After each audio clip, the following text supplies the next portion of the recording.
어제 본문 말씀에서 예수님은 중풍병자에게 죄 사함을 선언하셨습니다.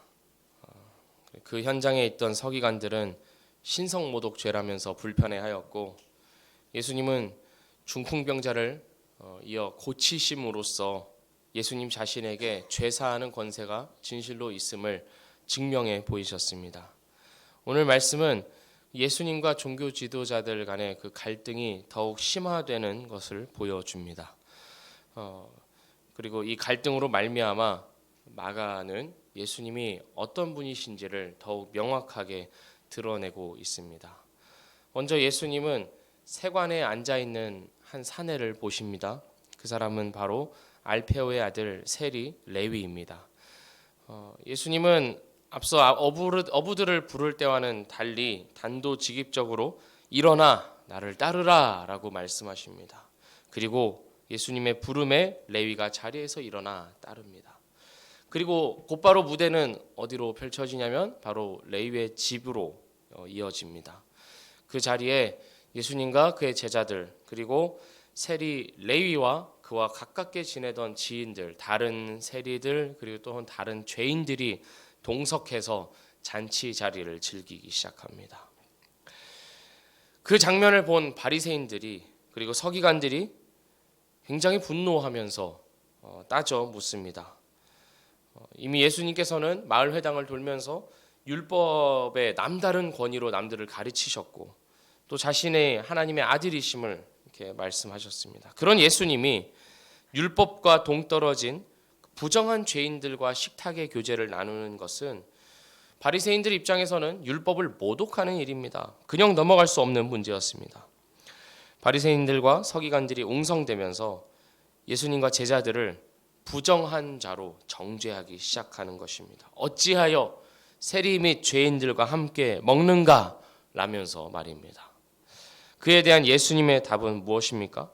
17절 말씀입니다. 예수께서 들으시고 그들에게 이르시되 건강한 자에게는 의사가 쓸데없고 병든 자에게라야 쓸데있느니라. 나는 의인을 부르러 온 것이 아니요 죄인을 부르러 왔노라 하시니라. 바로 그 이유로 예수님이 오셨습니다.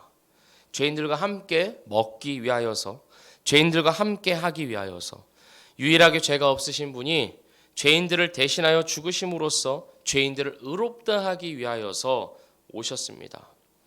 바리새인들과 서기관들이 보기에는 죄인들이 잔치에 앉아 있는 것이지만 마가의 관점에서는 예수와 함께 잔치에 참여하여 함께 먹고 마시는 이들이야말로 의인들이라는 것입니다. 의와 죄, 정결과 부정을 결정짓는 열쇠는 율법 준수의 여부에 따른 것이 아니라 바로 예수 그리스도 그분과 함께하는 것임을 이 사건을 통해서 보여주고 있는 것입니다. 예수님은 우리를 이렇게 찾아오셨습니다.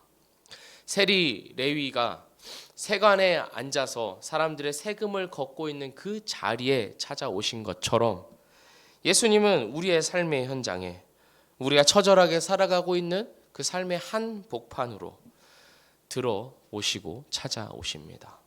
이렇게 살아도 되나 하는 고민을 가지고 살아가는 그 삶에, 사람들에게 좋은 소리 못 듣고 눈치와 멸시를 받으면서 살아가는 바로 그 삶의 현장에, 그래도 내가 살려면 어쩔 수 없어 하면서 적당히 걸러서 들을 것만 듣고 볼 것만 보자 하면서 매일같이 마음 다지고 살아가는 바로 그 삶의 자리에 예수님은 찾아오셔서 우리를 부르셨습니다.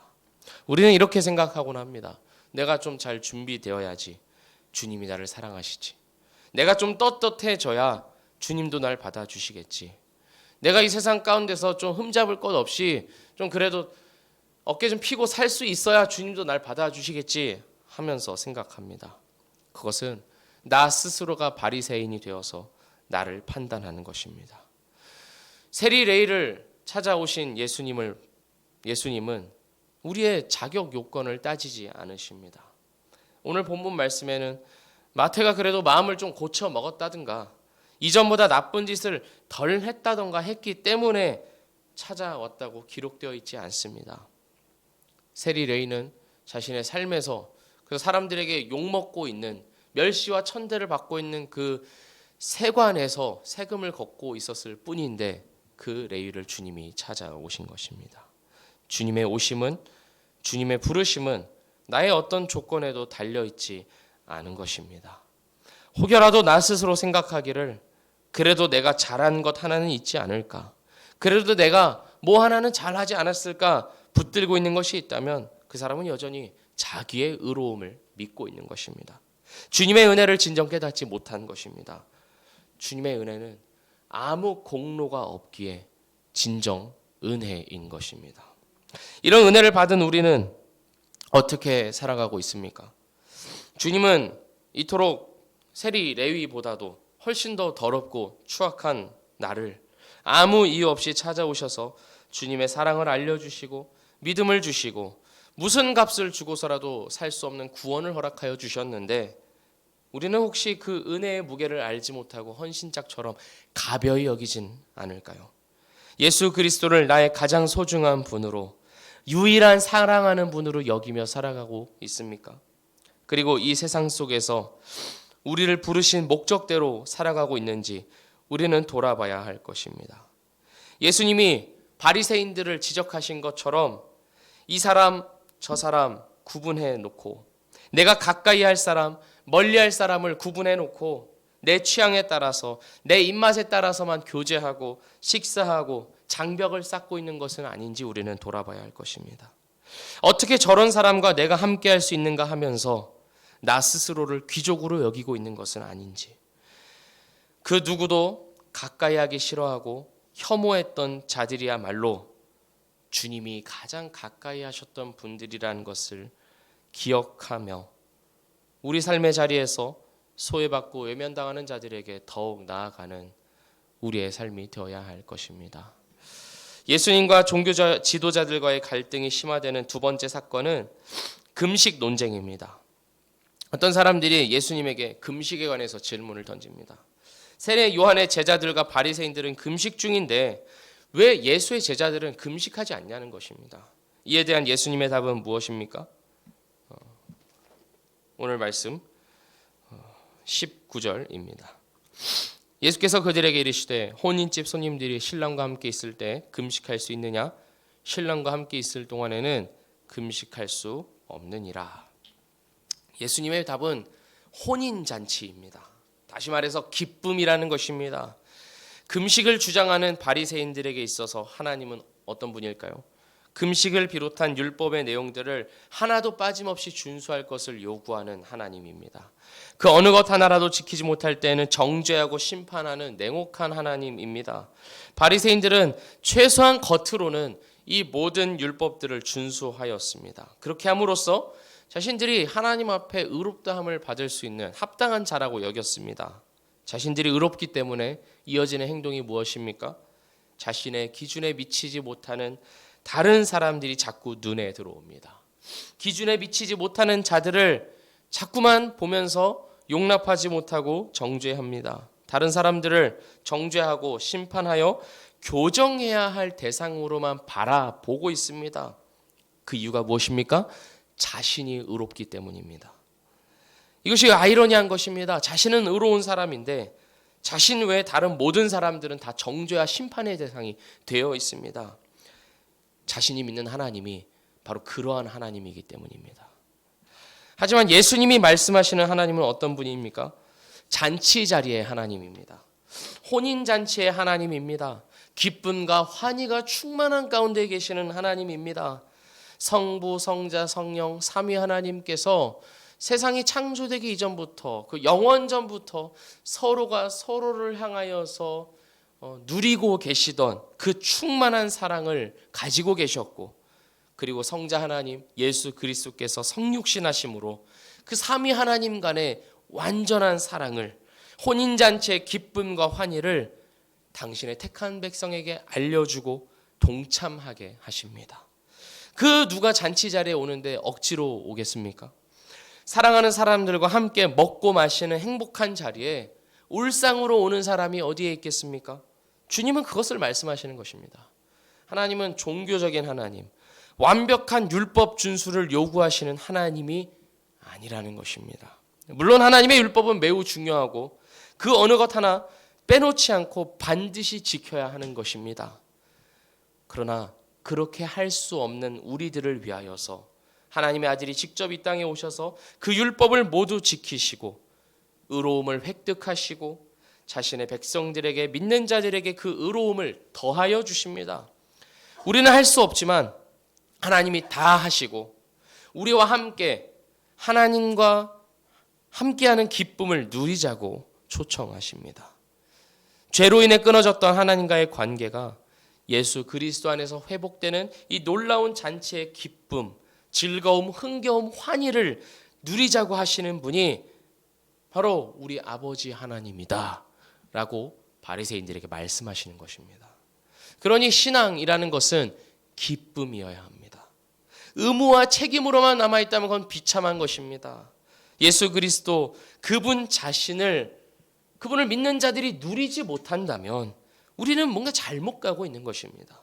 잔치 자리의 주인은 마음껏 먹고 마시고 즐기라 하는데 그 잔치에 참석해서 그 주인을 두려워하며 무서워하고 있는 꼴이라는 것입니다.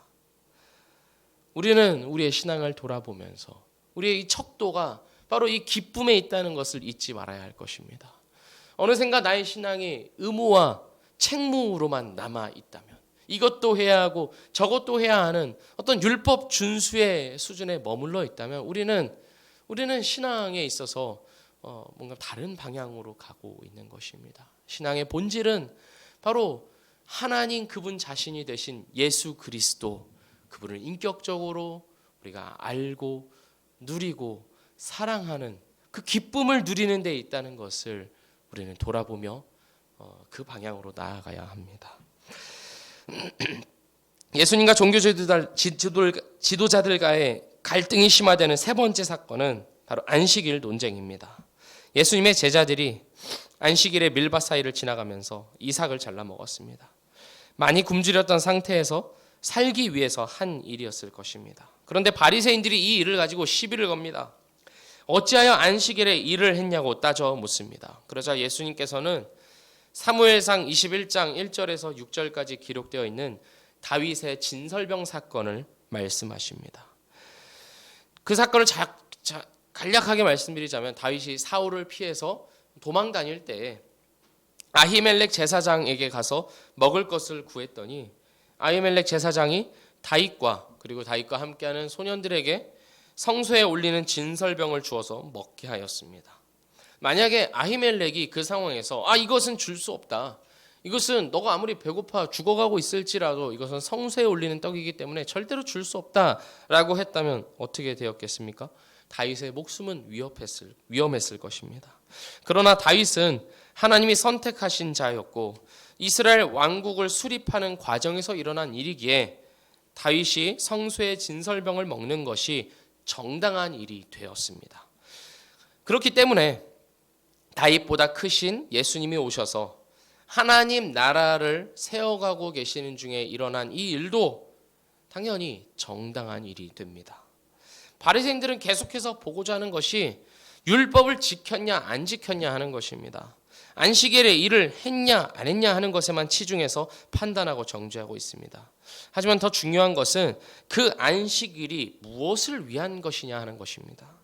안식일 자체가 사람을 위하여서 존재하는 것입니다. 하나님께서 사람을 위하여서 안식일을 만드셨습니다.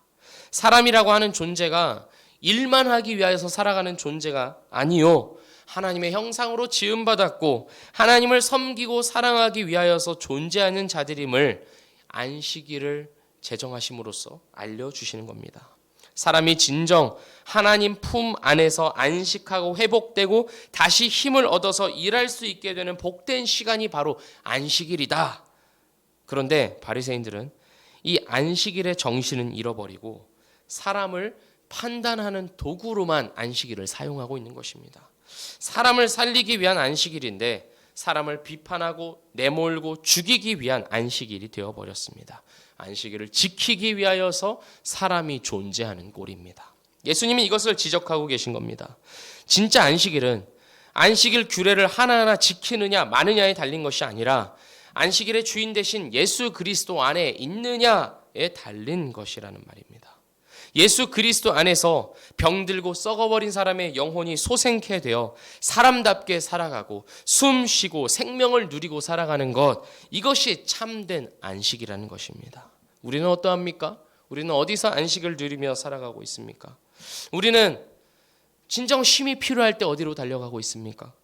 당장의 흥미거리와 놀거리로 잠시 내 삶의 고통을 잊고 피하는 수준이 아니라 예수 그리스도 안에서 참된 안식을 누리고 있는지 우리는 돌아봐야 할 것입니다. 그리고 이어서 우리의 삶이 참된 안식의 자리로 초청받은 우리의 삶이 또한 다른 사람들의 삶을 안식으로 이끌어가는 데 사용되고 있는지를 또한 우리는 기억하며 돌아봐야 합니다. 내가 하는 일로, 내가 하는 말로, 내가 하는 행동 하나하나로 사람이 살아가고 사람이 주님의 안식을 누리게 되는가, 우리는 돌아봐야 할 것입니다. 하나님의 나라를, 하나님의 왕국을 이 땅 가운데 건설하는데, 동참하는데 내 삶이 사용되고 있는가, 그 목적 안에서만 우리의 삶은 하나님 보실 때 정당한 평가를 받을 수 있을 것입니다.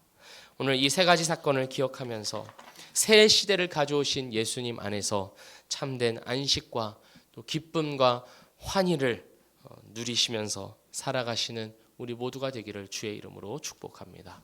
기도하겠습니다. 하나님 아버지, 오늘 본문 말씀에서 예수님과 종교 지도자들 간의 갈등을 보면서 우리의 그 삶의 한복판에 찾아오신 예수님을 바라봅니다.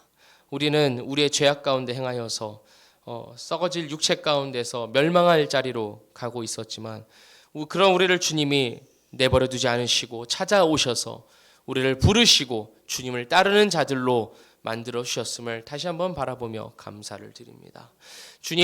주님의 제자로 부르심 받은 자들로서 우리의 삶을 주님 안에서, 주님 앞에서 살아가기를 원합니다.